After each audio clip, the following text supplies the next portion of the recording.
एक आखिरी सवाल ईरान को लेके and the other Muslim world, क्योंकि आपने थोड़ा इसका रेफरेंस डिस्कस किया, आप क्या समझते हैं पिछले 70-75 साल how far Pakistan was able enough to garner and to get the support of the Muslim world, and particularly ये जो इस्लामी कार्ड आप खेलते हैं, जो कि बेसिकली आप सही कह रहे हैं, ये अब जो कार्ड है रिवर्स हो रहा है, बिकॉज अब वो जो मुस्लिम वर्ड है वो आपसे ताल्लुक मुस्लिम होने के बेस पे नहीं बना रही, वो बना रही है on the basis of the interest. तो आप क्या समझते हैं कि आप कंप्लीटली इसको अनडू करने की पोजीशन में हैं इस वक्त? काफी इंटरेस्टिंग सवाल है चीमा साहब, and thank you for this question.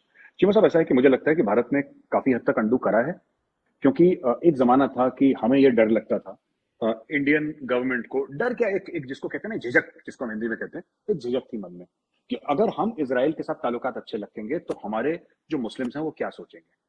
अब कभी किसी ने एनालाइज नहीं करा इंडिया में कि भाई इंडिया के मुस्लिम्स का इजराइल से क्या लेना देना है, वो तो गए भी नहीं वहां पे। मैक्सिमम लोग कुछ गए होंगे जो ऑफिशियल या बिजनेस के लिए गए होंगे, 90%। मैं कभी खुद नहीं गया इजराइल कभी, तो इनका क्या मतलब है। तो Modi government took the step of saying that boss listen, let's do it. They did it. ये गए, खूब घूमे, ये पैलेस्टीन भी गए, पैलेस्टीन भी घूमे, उनके साथ भी हाथ मिलाया, और नेतन्याहू के साथ भी हाथ मिलाया, सबसे हाथ मिला के सब। देखिए ऐसा है कि I think we have been able to convince the world, और हमने मुस्लिम वर्ल्ड को इस बात में इंडिया कन्विंस करने का काफी हद तक इंडियन डिप्लोमेसी चीमा साहब सक्सेसफुल रही है कि it is not about religion. आपसी मफाद होते हैं, और आपसी मफाद पे दुनिया चलती है। हमें आपसे तेल चाहिए, आपको हमसे डॉलर चाहिए, ठीक है। तेल का कोई मजहब नहीं होता, डॉलर का कोई मजहब नहीं होता।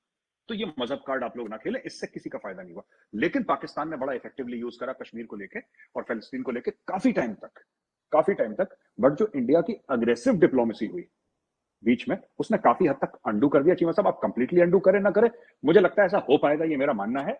आई don't know, that only future will tell. But हाँ, एक और बड़ा इंपॉर्टेंट पॉइंट है इसमें चीमा साहब की, ये जो पूरा मुस्लिम वर्ल्ड है ना, इनमें कि वो होता है पहले आप वाला जो चक्कर होता है कि कौन करेगा पहले, who will bell the cat, who will recognise Israel, who will say we are friends of India, who will say कि ठीक है सब हम धंधे की बात करेंगे, हम कश्मीर डिस्कस नहीं करेंगे, हु विल टेल कि आप अपना एम्बेसी यहां पे बना लो, हम फिलिस्तीन की बात नहीं करेंगे, है ना। तो उसमें I think India has played a stellar role कि ठीक है, आपको कश्मीर की बात करनी है, आप बात करो कश्मीर की बात, ठीक है।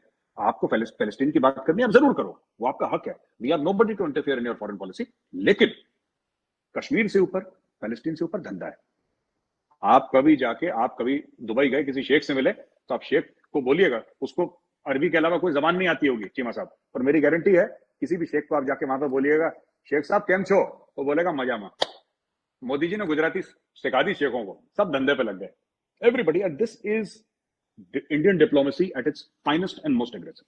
हो सकता है कि हमारे वॉल्यूम्स बहुत कम है एज कंपेयर टू अमेरिका, जाहिर सी बात है, एज कंपेयर टू चाइना हमारे वॉल्यूम्स बहुत कम है, पर we are sure of our quality and we are sure that we will get there. तो वहां पे सब लोग जो हैं हमारे अलग अलग मुल्कों में जो डिफेंस अटैचेस हैं हमारे, राइट, तो अलग अलग मुल्कों में जैसे एम्बेसीज के साथ होते हैं, वो एक जमाने में इतने एक्टिव नहीं हुआ करते थे। Today everybody is active. Modi ji ने सब में चाबी भर रखी है, सब लोग एक्टिव। कोई यहां जा रहा है फाइल पकड़ के, कोई इससे मिल रहा है, and people have started working in coordination. पहले डिफेंस अटैची अपना काम करता था, एम्बेसडर अपना काम करता था, obviously ambassador is the boss of the embassy, तो उसके तो ऊपर कोई नहीं जाता, लेकिन सब अब people have started working in coordination. तो ये जो पूरा चल रहा है from a military perspective, setting up of basis, this is projection of Indian military, and this is my analysis. मुझे किसी ने बोला नहीं, बट मेरा एनालिसिस ये चीमा साहब कि the Modi government believes in projecting military power abroad.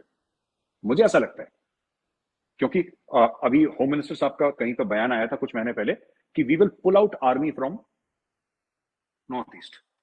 मैंने ये भी बयान सुना कि they will pull out army from Kashmir, क्योंकि कश्मीर इंडिविजुअल वहां पे किलिंग्स हो रही है, लेकिन largely it has been controlled over a period of time, not ऐसे कि अगले साल कर देंगे, हो सकता है 5-7 साल में। तो ये बंदे जाएंगे कहां पे फौज में, ये मेरा खुद का एनालिसिस है। I could be totally wrong, but मेरा एनालिसिस है कि ये बंदे अगर उठ के जाएंगे नॉर्थ ईस्ट से, इंडियन आर्मी के या नेवी के भी, एयरफोर्स के भी, tri services, they will go to places like Mauritius, they will go to places like Madagascar, और they will go to places like central Asia.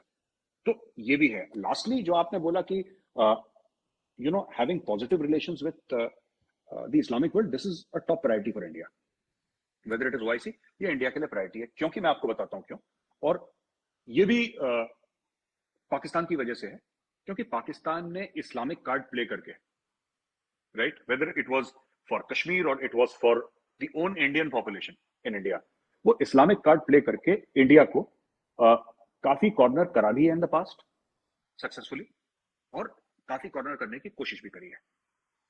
लेकिन जब से मोदी जी आए हैं तब से वो जो उनको अवार्ड मिले हैं, और मिडिल ईस्ट के बड़े बड़े लोगों ने, सऊदी अरब ने, बहरीन ने और सब लोगों ने जो अवार्ड दिए हैं, यूएई ने, वो इसीलिए हैं क्योंकि फॉरवर्ड लुकिंग पॉलिसी है regarding Muslim countries. So yes, you are right, Central Asia, इसमें क्यों 5 वो स्थान है वो, क्योंकि वो मुसलमान देश हैं, यूएई भी है उसमें शामिल, उसमें सऊदी भी शामिल है। तो जो हमारे इंडोनेशिया के साथ बड़े अच्छे ताल्लुकात हैं, जबरदस्त ताल्लुकात हैं, उनके साथ बिजनेस ताल्लुकात बहुत अच्छे हैं। मलेशिया के साथ कभी ऊपर कभी नीचे होते रहते हैं हमारे, वो झूलता रहता है बीच में मामला। लेकिन हाँ, जनरली मुस्लिम वर्ल्ड में चीमा साहब, India has made an impact and has made very close friends in the Muslim world. ये और इतने क्लोज हैं कि जब हम बोलेंगे कि speak for us where it matters, they will speak for us where it matters.